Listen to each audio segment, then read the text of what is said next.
DJ Leroy. Night Watchman. Night Watchman. Okay, I'm not going to mention anything, but it Then happened. Then don't. All right. Thursday. Anyway, you know what? The only thing that actually lifts our spirit, lifts our mood, of course, is music. Mm-hmm. How many people know that the Soul Lounge experience is what we originally started out as with another guy, Tony Smooth, was a music show. Yep. Running from what was that?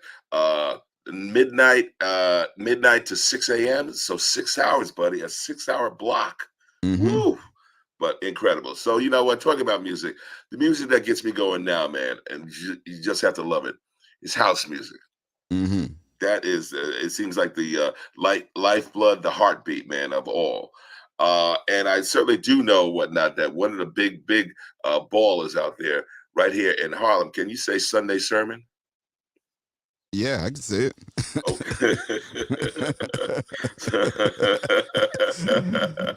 But we like it better than when he says it. DJ Stormin Norman. Yeah.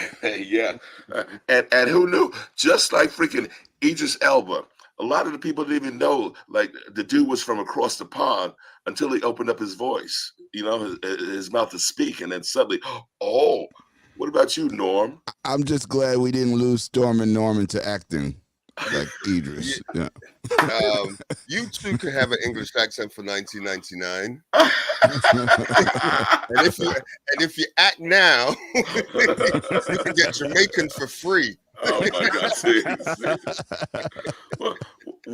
Well, folks, now, and I have to credit him. He has a nice core group of DJs that he hangs with, that he works with, that he really just brings to the forefront.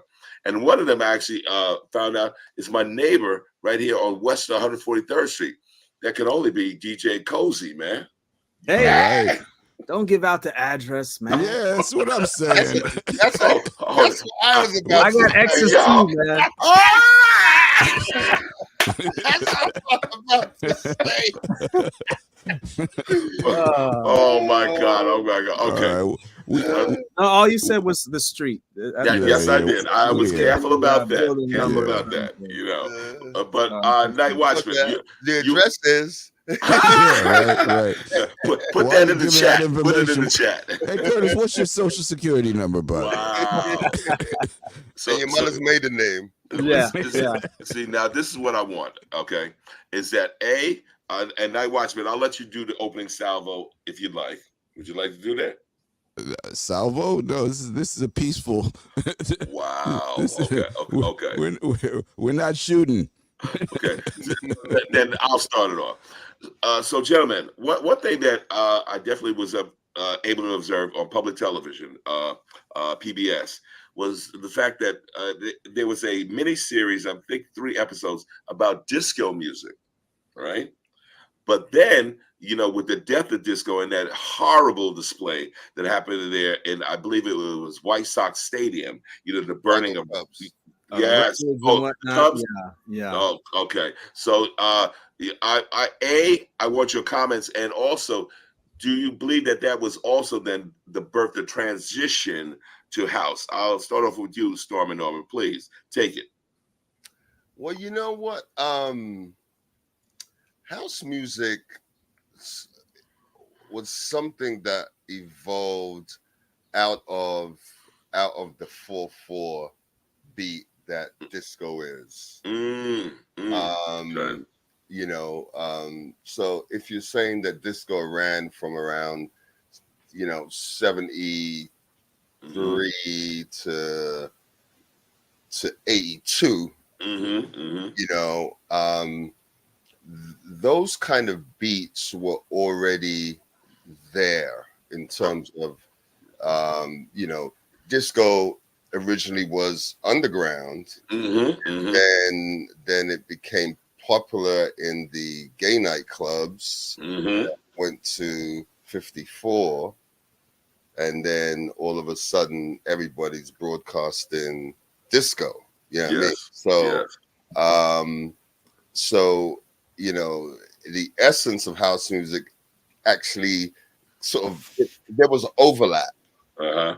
because it was, as the underground goes, we're using different sounds and different, and it was sort of an evolution of it as I see it. Okay, very, very good. And let's say, Cozy, Mhm. your thoughts on that? As they say, the evolution of, let's say, disco to house. Well, yeah, going from what Mr. Sermon has said, I'm not as quite as eloquent with his accent and all, but yeah, he hit the nail on the head with the 4/4 beat. I mean, you had uh disco becoming so popular where every artist coming out, even if they weren't a soul artist, had a disco track on their album. You had, and it was getting so commercialized to like disco duck and like real, Oh just God, yes, real corny yeah, stuff. yeah. And That was some you bad know stuff. Oh, yeah. so the whole death of disco thing, as you said, transitioned in the house, in the underground clubs, and producers from Detroit, Chicago were coming up with different sounds, different, but it still had that 4/4 beat. Without that 4/4 beat, you couldn't really call it house. And that to me, that was the birth. And where it started is still under you know under discussion, I guess. I don't claim ownership as far as being a New Yorker, because I know it didn't start here, but we definitely have our brand of house. Well, hold it. You know what? Mhm. And Night Watchman and all the crew, and I think, Norm, we did have a little discussion here Mm-hmm. before, but I'm claiming it New York. Okay, yes. Just like, remember, with hip hop, the birthplace is the Bronx. Everybody acknowledges that. So I'm going to Yes. say that house, the birthplace was New York, but in terms of really commercializing it and making it popular, yes, I will give you Chicago. But even Frankie Knuckles was from New York. True. Okay. But you speak to anyone in Chicago, they'll say it started in Chicago. You speak to But anybody in Detroit. people in Chicago think that their pizza is the best too. So I mean, you can't always go by that. There's two I things got we friends in Chicago, so I'll keep my lips shut right there. but I think there's two things we want to also talk about, that the influences, because the influences of both disco and house were driven by two things. Number one, the culture of nightlife at the time, and also the technology, because Mm.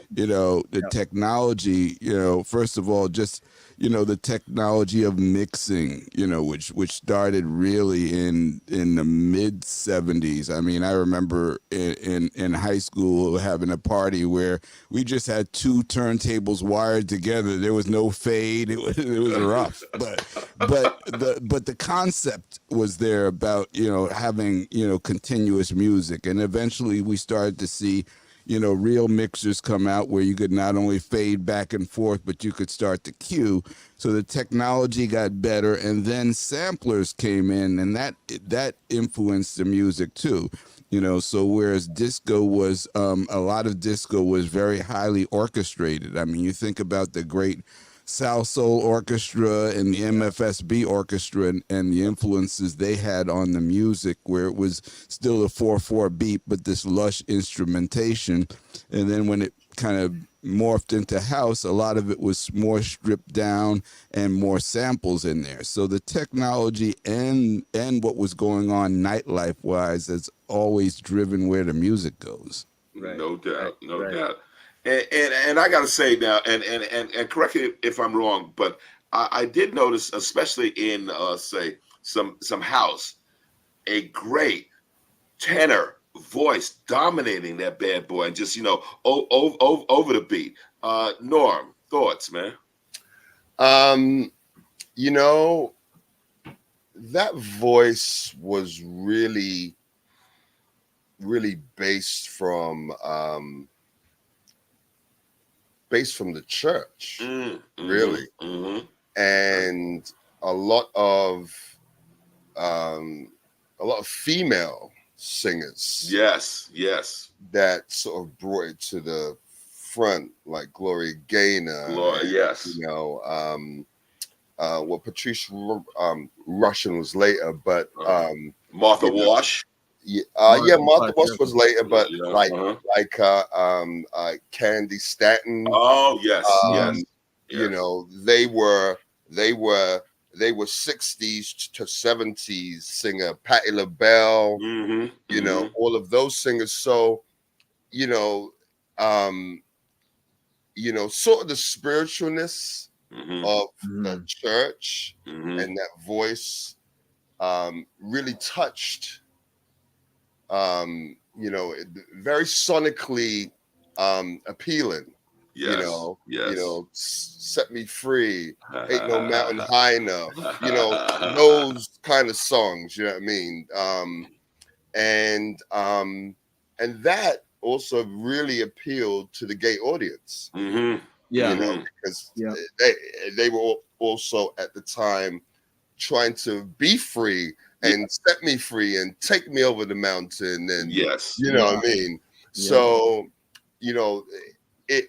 if you really think about it, most of the disco songs were sung by females. Donna Summer. That's right. That's right.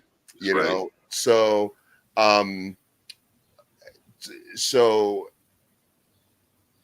sort of in the interim, as disco became more popular, the clubs were playing tracks without vocals. Okay. So that's where you get house techno. Very techno sound. It's a very, which also then bled into Europe, so it's very just electronic sounds. Like that's kind of how it kind of left us per se, But techno is black music. No doubt. You know what I mean? doubt. So all of it's black music. Yeah. I'm just saying. That's another thing when it comes to claiming ownership of techno. A lot of people say, well, techno is European. Techno is, it's not. It's not.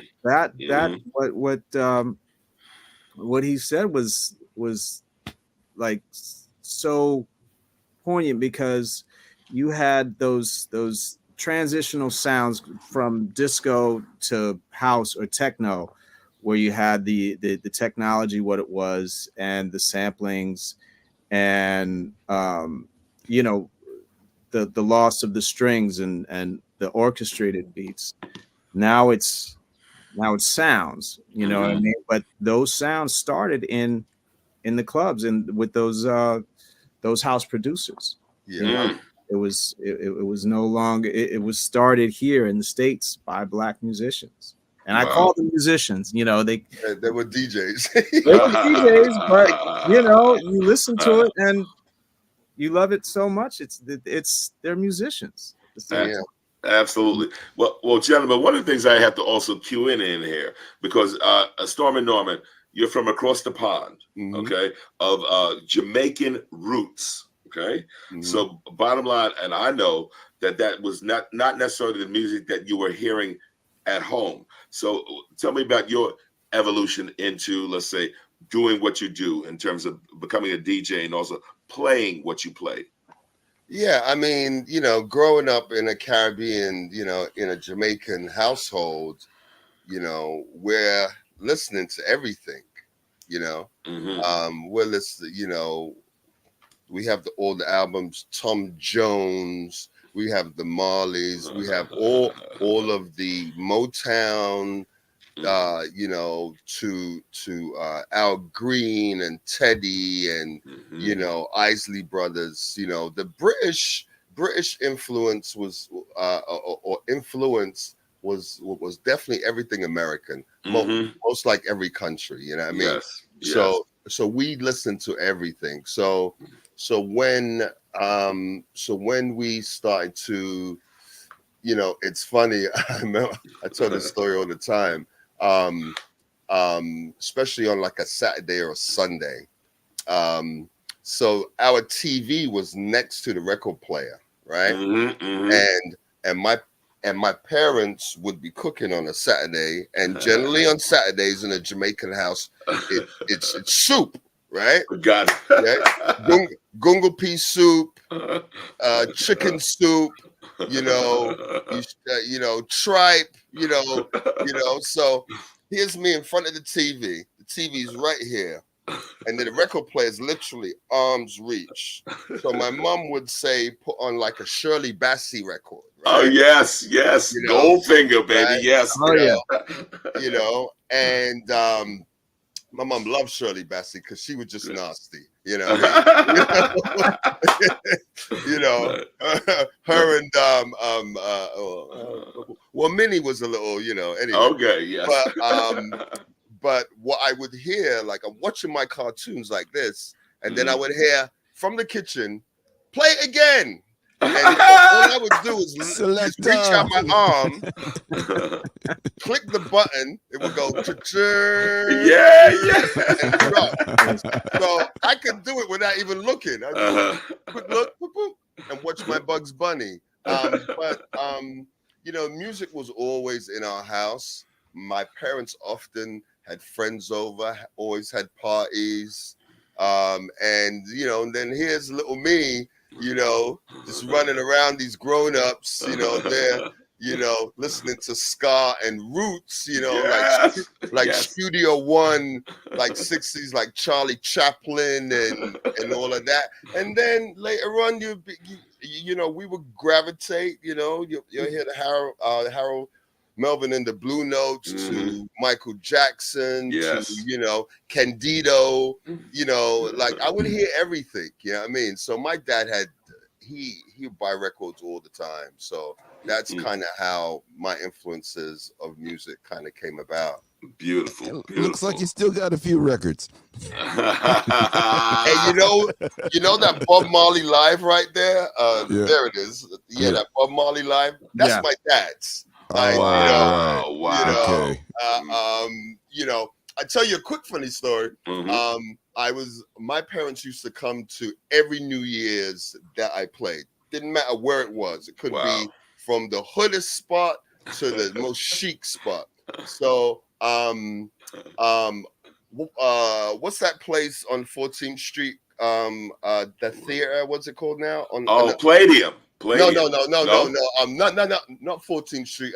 Lafayette and like Astor. I know what you're talking about. Theater. What's the theater called? The Public Theater. Public Theater. Yes. Right? Yes. So Public Theater used to be a club, right? Wow. Right. Wow. Okay. And so until they expanded it, now it's like the whole thing now, right? Yeah. And so I was DJing there one night on New Year's, and in come my parents. They everywhere they came with me, and then I remember we were using records at the time, and I played "Got to Give It Up."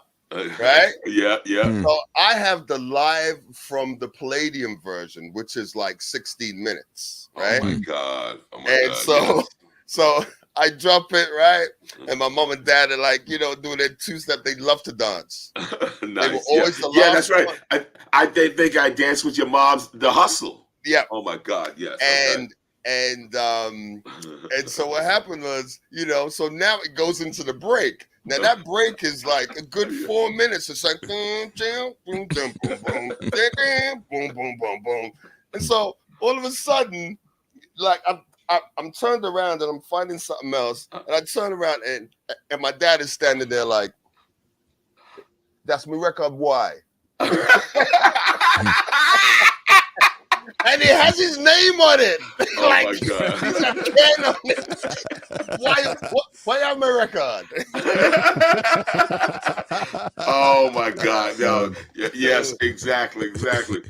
And Cozy, man. So remember, Yeah. in my household, my first album. Funny enough, and Norm, I think I mentioned it. The first album that I received from my mom's was Meet the Beatles. Across the Oh, no pond. way. And, All right. first album.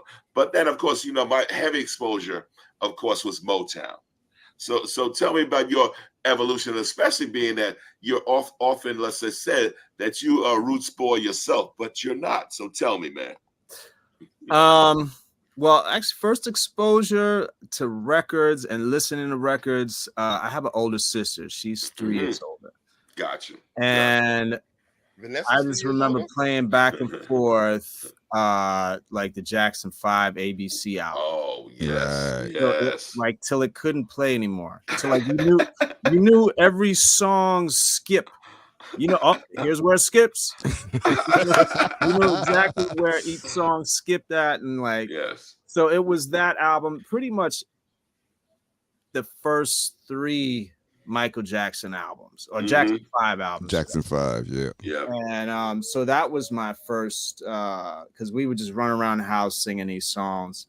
And my parents, they were a little older, so their interests were in like jazz, like Billy Eckstine. Oh yes. And, people like that. So jazz crooners and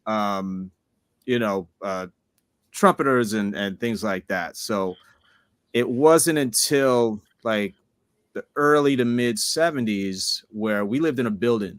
I grew up on the Upper West Side of Manhattan. So gotcha. So it doesn't look the same as it did back in the 70s. No, it doesn't. So we had some friends down the hall, and we used to just go over there to their house, and they had kids around the same age as my sister and I. So they had parties because they were a little younger. So they would have people around all the time. They'd have their records. Gotcha. And then they had the woman sister who would come with her 45s. And that's where I really got exposed to more so disco. Like when disco started coming out, like the higher BPMs. Yes. That's where I got my exposure to that. But as far as my first, records and listening to records was definitely at home with the Jackson 5 and my sister, because whatever she did, I wanted to do, and whatever she listened to, I was listening to. So, and then we try and like harmonize to like Bridge Over Troubled Water and whatnot. Yes. So, that type of stuff. So that's where my first exposure was to music and understanding music and things like that. Beautiful. I still remember the day the first 12-inch showed up. That was like a moon landing. Like, what is this giant 45 thing? It was double exposure, 10%. First one. And it was like, now the game has changed, because that's what also set up the DJing. Because now we had, as you said, we had, not only did we have long versions, not just the 3 to 5 minute 45 version, but you had instrumentals and acapellas, and they got real creative in giving DJs the material to work with to just create this seamless dance experience that was also a part of hustle and disco. So once again, the technology and the product combined with where the culture was in terms of what people were dancing to and what nightlife was like. Absolutely. And one of the things, so Cozy, I hear you got friends there in Chicago, so we're not going to get into that debate right now. But Norm, I'm going to pivot to you, because let's say if we talk about outdoor dance party experiences, I may have to credit the start of it with Brooklyn, with Soul Summit. What would you say? Well, you know what, Soul Summit was one that I was introduced to by my ex. Okay. So because she lived in Brooklyn. Yep. I had never heard of the party or anything like that, but when in my sort of in sort of the 90s per se, there were other outdoor parties, but they were more on the blocks than they were in the parks. Gotcha. The parks in those days weren't necessarily conducive to gatherings as such. Yes. But for me, sort of between 2002 to about 2007, I had taken a step back from playing, just really to, take care of my kid and, impressionable ages and that stuff. And that's where I went into real estate. I saw the opportunities. But Soul Summit, yes, was the party that I saw. I used to go to Jelly Bean Benitez. Oh, yes. Had a party in Queens, first stop off the train, and it was right there on the water. So I was getting Where was this, in Long Island City? Yeah, Long Island City, right? Gotcha. And so those were the kind of parties that I was finding. You know what I mean? And so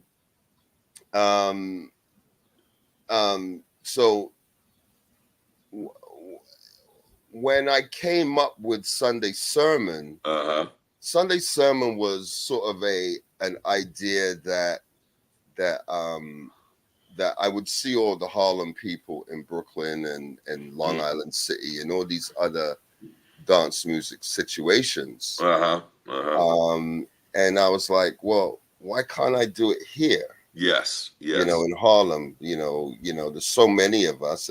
And really, it was a point of, I didn't really want to get back into the nightlife on a regular basis again. I was doing real estate, So I was like, well, let's do it on a Sunday where a lot of people can be available. We can bring our kids and all of that stuff. And that was kind of the idea. And so it was sort of a Harlem representation. So I called up Kosi. I called up Cool Marv. I was like, hey, listen, I'm going to do this thing. You guys down? You want to do this with me? Boom, boom, boom. Nice. So I remember, funny enough, because Kosi was like, well, what should we play? And I said, just play what we want to play. Play like what we came up with. Play our house music, play our hip hop, play our reggae, and things like that. And Soul Summit is predominantly house music. Okay. So Sundae Sermon wasn't the idea that it's just going to be house music. It's going to be everything. Right. So I had all kinds of different DJs. So I had Pete Rock come and play. Louis come and play. Covered Mark, Idris. Well, he didn't play, but he came and hung out. Gotcha. So it was really sort of sort of a good day to have our kids and again, their first, I promoted it for 2 months and 50 people showed up. Remember that, Coach? I do. Wow. It was 50 people showed up and half of them were our kids. So,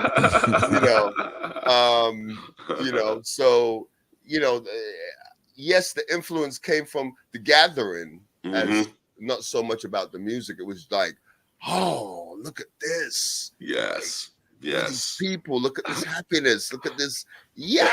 It was like. And Norm, and that's exactly it. Look at all these people, but look at all this happiness. Yeah. Always, never anyone acting out. And Cozy, man. So please tell me about your first experience, that outdoor gathering, per se, with Sundae Sermon and others. Well, my first one, I was with an ex of mine in Brooklyn. She lived in Brooklyn, and she used to tell me about these parties out in Coney Island. Oh, yeah, okay. they were right off the boardwalk. They have a tent set up on the boardwalk with the DJ under the tent, and all these people were just dancing. It was beautiful under the sun. You know, of course, it was summertime, and I couldn't believe it. So, but I was like, just like Norm, there was nothing in Harlem like that. So once Norman was like, "Yeah, let's do this," I was like, "All right." So we were out there, and I was like, "This is great." And I don't know if you guys remember the first Sundae sermons. They were out in Morningside. Morningside, that's right. Sure. Upper level. Up the hill, though. That's right. Near the hospital. Oh, and it was nothing but a little path. You know, they were dancing on a cement path, and everyone else was seated up on the hill. And but you know, you dance where you could. That's right. And I mean, Norm, correct me if I'm wrong. I mean, we had as many dates, or you had as many dates as maybe 8 or 9 a summer. Yeah, 2 a month. Yeah. 2 a month. I mean, I remember, and I was like, there was a lot, and it kind of dwindled down. Not to bring the room down, but it dwindled down to 1 a summer. Cozy, we know the history for sure. You know it. So I kept my Same thing happened to Soul Summit. So you know. Yeah. But I sorry to cut you off. I was also exposed to Soul Summit. Early 2000s, I believe. I don't know when they started, but 2001 they started. Yeah, it took me a year or two to get out there. But when I finally did, I was like, wow. Like it was you felt the energy, huh? Yeah, you definitely felt the energy. It was just a sea of, beautiful black and brown people. Nice. All walks of life. Yep. All creeds and cultures, and all dancing to the same music. And you would see people you hadn't seen in years, and just smiling faces. It was beautiful. So to have that same experience in Harlem was great to have. Excellent. Well, Night Watchman, because I did charge these brothers with something that you put on, you like, right? But also the crowd hears it, and they can't stop. They have to move. If they're not moving, then they're already dead. Okay. So Night Watchman, do you have something ready and queued up, buddy? Yeah. What do you want to play? Who we playing?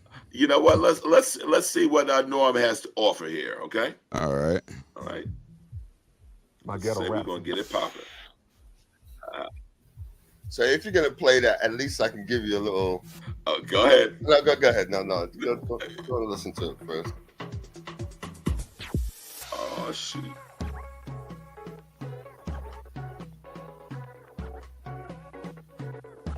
Night Watchman, raise that. Let me hear that.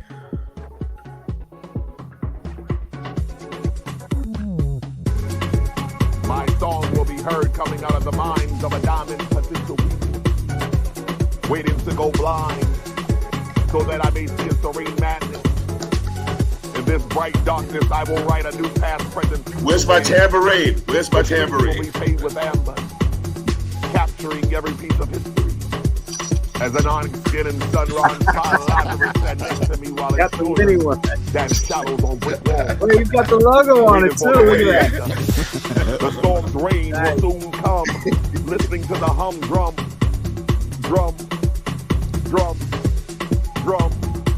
The rumbling of a djembe on a rooftop as Africanisms make more cash crops and the beat doesn't stop. It goes on and on and on and on till the break of dawn, and dawn is exactly what I'll be waiting for as fallen pharaohs play with thoughts of war. I'll sit back and wait for a horse to join the Black Panther Party and give us a tour of quick cash war whores turning into lords, drug lords becoming messiahs, cryptic markings of Congress's so-called congeniality set afire, burning all that was meant to destroy. A new race of people will be employed. coming out of the constellation. There will be no more red, white, and blue, just stars. Old state kids, you see crack fiends becoming witch doctors. The homeless becoming conquerors. Ella becoming a cloud, singing a pool of liquid lullabies. As the sun turns Sue Award into diamonds, creating a prism that projected a rainbow for the future where Stevie would be found riding the ribbon in the sky with a box of Crayolas completing his colorful darkness. Man, Night Watchman, man. My spirit is black. Let me hear Norm. Hold on 1 second. Hold on 1 second. Jeff and I took a ride on the middle passage. I traveled streams, oceans, seas, lakes, and rivers. But this river will lead to the end of the world, and my echoes will only be heard. Echoes will only be heard. Echoes will only be heard.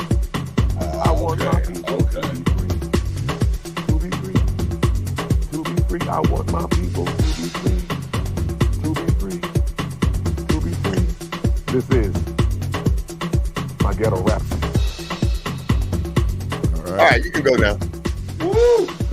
It's like I had to hear the rest of that. And Because so he's not just a grandmaster, he's also a brand master. Yes. So go ahead. So give you a little background on this. That's right. Give us the genesis. So I've been quietly making music. Wow. Hopefully having something out in the fall. Okay. And this song is called my Ghetto Rhapsody. A friend of mine, Malachi, he's an actor. Wow. And I saw him. He's in LA, and I saw him on Instagram doing this spoken words on the stage to some audience, and I was like, So I hit him up. So what I did, I copied it, and then I just threw it up on the track, and then I was like, what does this sound like? And there's a beat called Precisio. It's probably like 89 or something like that. And I kind of flipped it a little bit. And I had my guy, Matt, percussionist. He's a drummer. He's a crazy drummer. Wow. And he redid it for me. And so it's still a work in progress. It's not finished, but that's one of the records I'm going to be coming out with soon. Well, Norm, like I said, and this is one where literally you hear the beat going in it. You got to move. You got to move, man. You know, so shoot. Night Watchman, that means that DJ Cozy is up. So, Cozy, what you want? You gave me 4 choices. Ooh. I know. I mean, it was a very tough homework assignment. Ask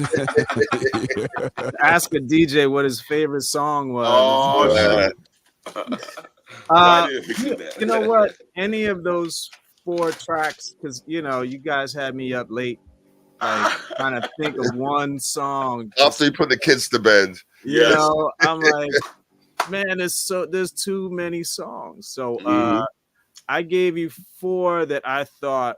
1, I love to play, and 2 that I believe. Well, you said that 1 you love to play. Let's hear that 1. Well, no, it's not like any of those 4 I love to play. Plus, you get the crowd reaction from any of those 4. Okay. A lot of them, many, like almost all of them, have been heard about 1,000 times. Some are older. Like I think 2 are old, 2 are fairly new. New meaning like the past 5 years. Because house goes back now to the 80s. Wow. Well, to like the late 80s. So there's a lot to cover. But those 4, I think, I mean, there are thousands of songs, guys. So those I like. I love to play them, and I think it gets the crowd going too. So you could pick any one of those. Well, the Night Watchman, it's your show. Yeah. Okay.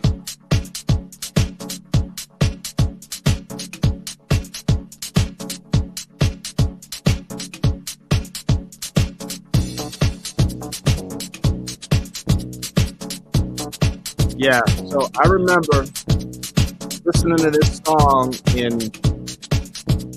I was in Vinyl Mania, buying this record, And, you know, you always have a relationship with the DJ that works behind the counter. He knows what you like. So he picks a bunch of songs. He put this track on. I was like, what is that? And I was like, I gotta have it. And, you know, this is... it spoke to you. Yeah, Okay. it spoke to me. And, you know, just like the track that Norm played, it has a spoken word over it. And to me, it was a beautiful, beautiful track, you know, because it kind of combined a little that kind of stutter step beat, not the traditional, you know, 4/4. So it had that little pep to it, you know, it's got that little jump to it, and it's got a little bit of everything. A little techie in there, a little vocalness. Okay. I'll shut up now. You listen. No. To the one you feel in the metronome of your mind. Does it offend you that our rhythm looks strange, or causes your thinking to be rearranged? Could it be that you would understand the beat to which we dance more clearly had you been given a chance? So as you struggle to find the feel with your feet, ask yourself, can you dance to my beat? The Night Watchman. Put that down for a second. But I wanna ask, because I saw Norm. So tell me this: is it universal that funky beats you guys all know and have all heard? Because I saw you knew the words right there, Norm. I saw that. Well, you know what? Coast and I come from the evolution of music, meaning that in the 70s of music, I mean, I'm a 68 kid, right? So I'm hearing a lot of the 70s, but at the same time, disco was also a higher tempo, which a lot of hip hop was, right? Yeah. So you have Just Begun, you know, all of those break beat tracks. That's this right here. Gotcha. Yeah, I mean, what ones would call it nowadays is they would call it more what's the phrase? Broken beat. They would call it broken beat. You know, so hip hop. Yeah. Go ahead, Coach. That's more of a broken beat track. But it still sits on that 4. Yeah, it still sits on that 4, and it still has a soulful feel to it. You know, with the keys and the way the keys are played, and it's beautiful. So do tell us what are we coming into here, Cozy? Forgot what I submitted already. I got it here. Yeah. I know this myself. Yeah. And it's just a beautiful punch. Very pretty. Yeah. Female vocal. Yeah. She's not a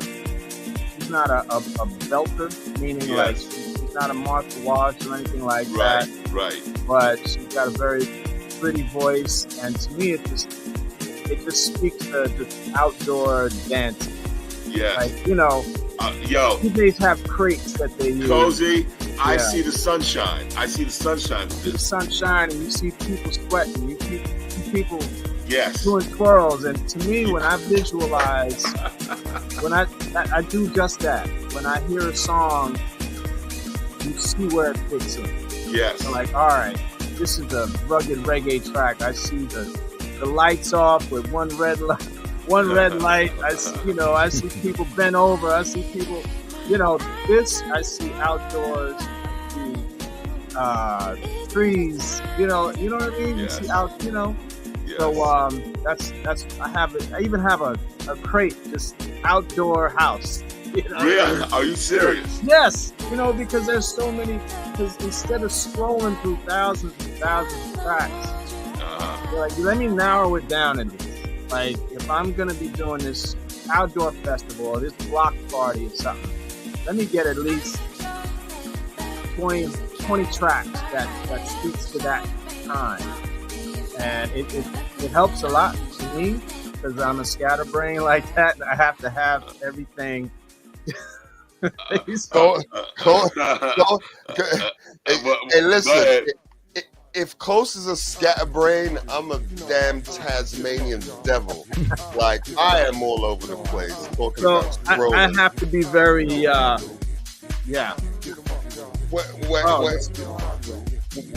When I DJ with Kosi, with Kosi, I have to, like, Coach, you always see that I'm always looking at your computer because I want to see how you organize your stuff. Like, I'm not that organized. You know what I mean? Yeah. So I always look at Coach, it's like, how does he organize his stuff? And I'm like, okay, all right. And then I'll go home and then I'll forget, like how he did it. But, but Coach is organized. I have to be. If I'm not organized, I'm just a disaster because I can't, you can't relax. So many songs and there's too many names to remember that I'm very visual with my music. So I can look at something and be like, that's perfect. But I can't think about it. Right. Because there's so many to think about. I can't think about one track and just type it in and pull it up. Got now, it. of course, we're talking about computers here. Before, you had your crates. You had your crates of records. That's right. So you just lift it up. Well, hold it. Were your crates organized? Bob, yes. The crates were organized too. They would be organized either in genre or BPM. Your slower beats ones per minute. Yep. Or Gotcha. whatever, and you go faster as you get to the back of the crate. DJs are different. They organize their crates differently. Yeah. DJs knew what the record sleeve looked like. You didn't even have to pick up the whole sleeve, just the top, the color, Right. One word or whatever, or a label. You knew what it was. You're like, boom, I got it. Yes. Because you got to get that record on before the other one plays out. Yes. Yes. So that's where the organization comes in, and you just transfer that digitally, and then you work your own way digitally. Gotcha. Well, would you say with the advent of the technology, the increase, that let's say doing what you do is easier or still complicated because you have to read the crowd, you have to be present in the moment and know exactly what's going on, but access to what you would then want to play and play next or whatever is easier. What would you say? You want it? This is for me? Yeah, let's say I'm gonna get both of you. Well, you have to know how to DJ. You have to know how to read a crowd. No, I'm serious. You get a lot of younger kids out here who just buy a whole bunch of music or get music from someone else's computer. Some they don't even use crates; they'll use Spotify.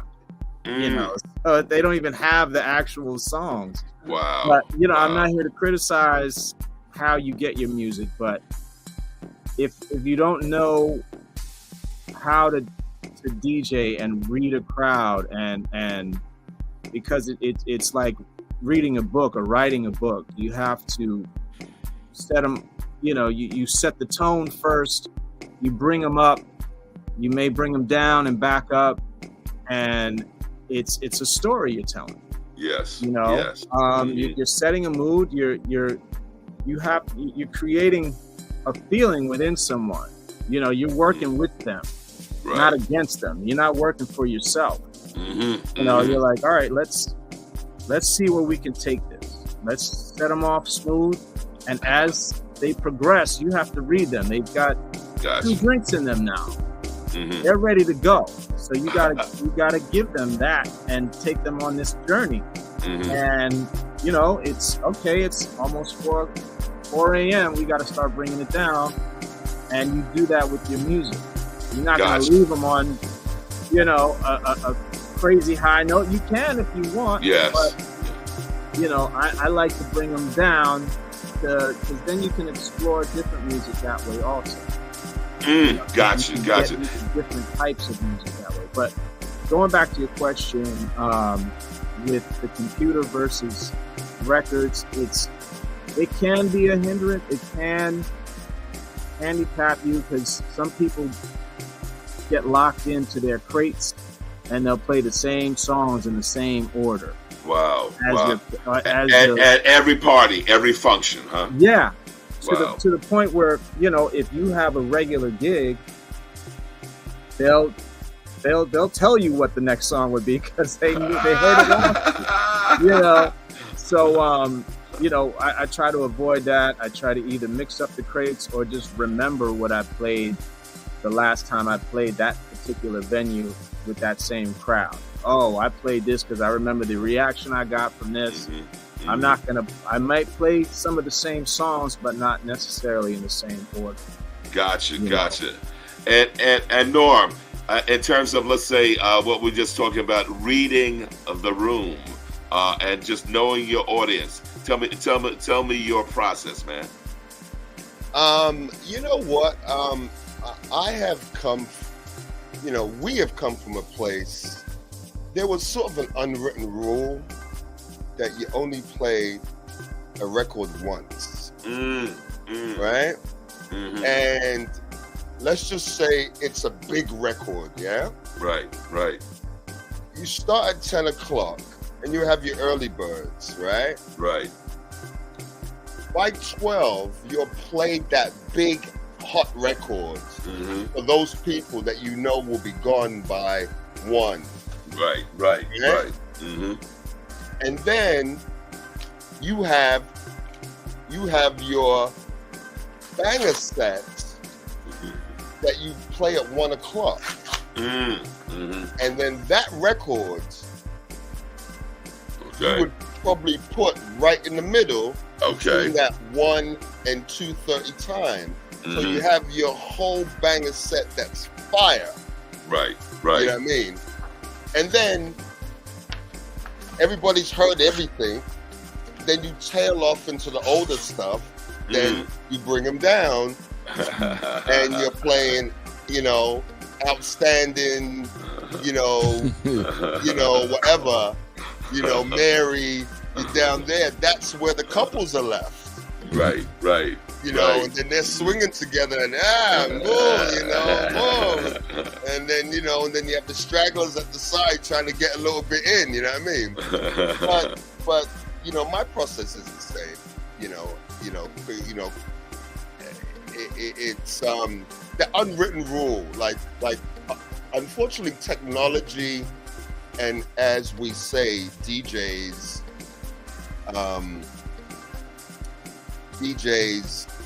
that are new per se. They will play a record 3 or 4 times during the night. Wow. Or play a record like half an hour because that's the biggest record. Right. So they want that reaction to continue, but you won't don't get the set same them up reaction. right. You don't set them up right. You have to set them up that when you hit that record, and then what are you going to play after that record? Right. You have to keep them. And so, that's kind of the DJ part. The technology part has actually been pretty interesting, I have. And I'll tell you a quick story about the Serato. When I first got into BLS, I was living with a DJ named Peter Parker, right? Oh, yes. And he was on the radio. When he was on there, he brought me on. And there was another guy named DJ Wiz. DJ Wiz, he was like a tech nerd, right? and he was a battle DJ. So he used to bring in, he used to be sponsored by many sound companies. So he'd bring in microphones, mini discs. Gemini, Newmark, or the Pioneer. Okay. Yeah, right. But now you're talking 97.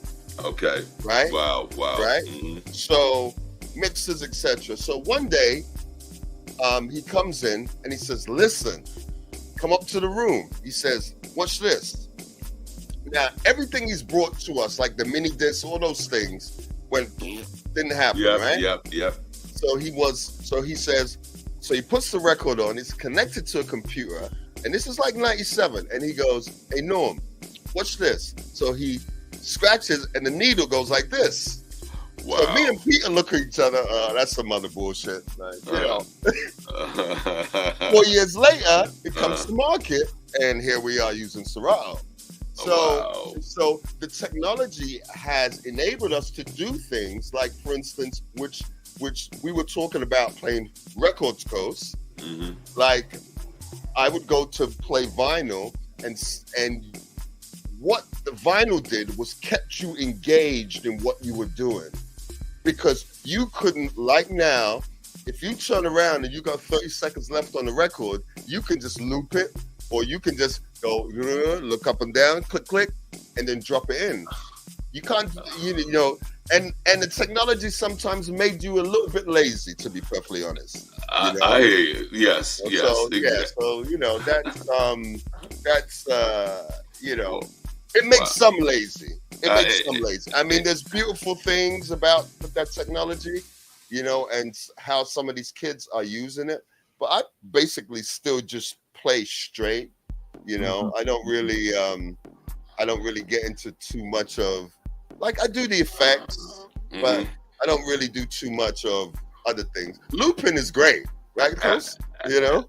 Absolutely. And Night Watchman, I'm having a little wonkiness with my stuff. Can you bring, of course, DJ Masai? Yes! Hey. DJ Masai! What up? Of course. All right. Better late than never. Hey. So this means that Night Watchman, we're gonna have to have another show. You know that, right? Of course. That's correct. All right, and everybody will be invited back to the cookout for sure. All right. But on that note, Masai, how are you doing, brother? I'm pretty good. Can you guys hear me? Yes, we can. Yes, we can. Cool. So do us a favor. I want you to tell us in the short time that we have your journey in terms of becoming a DJ and what we can expect from you this summer. Go ahead, talk to me. Well, journey started from hood. Night Watchman. That's You you, got it. bro. Yeah, bring him up. Okay. Bring him up. Hear me? Okay. Yes, we can now. Go ahead. Yes. Night Watchman, Started in highlight him. my childhood. Around the age of clubs. Getting some. Yeah, the sound is a little bad. We're gonna have to come back. But Night Watchman, bring in the other guys and have them have final remarks, buddy. All right. So, Kosi, you have any final remarks you want to share with us? Final remarks. I need a topic, but as far as the summer, I just hope to see everybody in the parks. Hopefully, we get some more dates for Sundae Sermon. Okay. I think that's the most logical place for us all to see each other and dance to some good music and see some smiling faces in Harlem. Beautiful. Stormin Norman. Yes. So we have right now we have 3 dates. Right now we're doing everything on Frederick Douglass Boulevard. We do it during open streets. Yes. I'm actually the co-chair of events and programming. So everything we do on that street. So the street is blocked off between 112 to 121st Street. And we have some great shows coming up. I just wanted to also remind you, well, not remind you, but announce to you that we now have a non-for-profit arm, which is called Sundae Sermon for the People. Congrats. Yes. And in which we're able to support the festival. Yes. Not-for-profit funds, everything can be a tax write-off. And then we also support the kids and other organizations. So, and one last thing, you can catch me on Wednesdays on Twitch on the Sundae Sermon channel. I do Disco Sequestered. And Disco Sequestered actually starts out as our original conversation, which which is disco, house, remixes, originals, everything breaks. So everything we talked about, that's what the show's about. Wednesdays 2 to 4. Beautiful, beautiful. And I guess Night Watchman, let's check with Masai, see if the audio is better, and it's the final thing. Go ahead, Masai. What can we expect? Let me hear you. Uh-oh. You guys phone? No, it's still a little out. wonky. Yeah, I'm wonky. Yeah, We're going to come back. So, Night Watchman, you know what that means, buddy. Wait, hold on. If I could just Okay. throw something Go in ahead. there, Yes, you this can. is for the Harlem folks. Myself and my partner Mark Smooth do a second Saturdays at Row House. It's a brunch party. Yes. We're pretty much there all day. Okay. It starts at 1 o'clock, 1 p.m. and we go till about supposed to stop at 8, but no one wants to stop at 8. We go to about 10 o'clock. Wow. And we cover all the bases: soul, R&B, hip hop, house, reggae, soca, everything. And you can do it sitting down, eating some food. You can get up and dance. You can hang out by the bar. It's pretty much an all-day party. And with the open streets involved, now people can do it outside. Love it. So it's a really nice scene. So beautiful. That's second So Saturday. Bill Foster must be very happy. Oh yeah. So second Saturdays that's a Row House, which is on 115th Street and Frederick Douglass. Perfect. So, Night Watchman, are you taking us home? We're already home. You've been listening to Soul Lounge Prime Time on WHCR 90.3 FM, the voice of Harlem. Also live streaming on YouTube and Facebook. You can always find us on Monday nights, 7 p.m. on the radio, 8 o'clock live streaming on your favorite platform. Come back and check us out next Monday because we got something bigger and better for you then. Thanks for listening. Yes, indeed. Gentlemen, thank you so much. This has been incredible. And yes, you will be invited back to the cookout. All right, guys? And Masai, you're going to come on early next time and we're going to work on that audio. Yes, I want that brand. Bye, guys.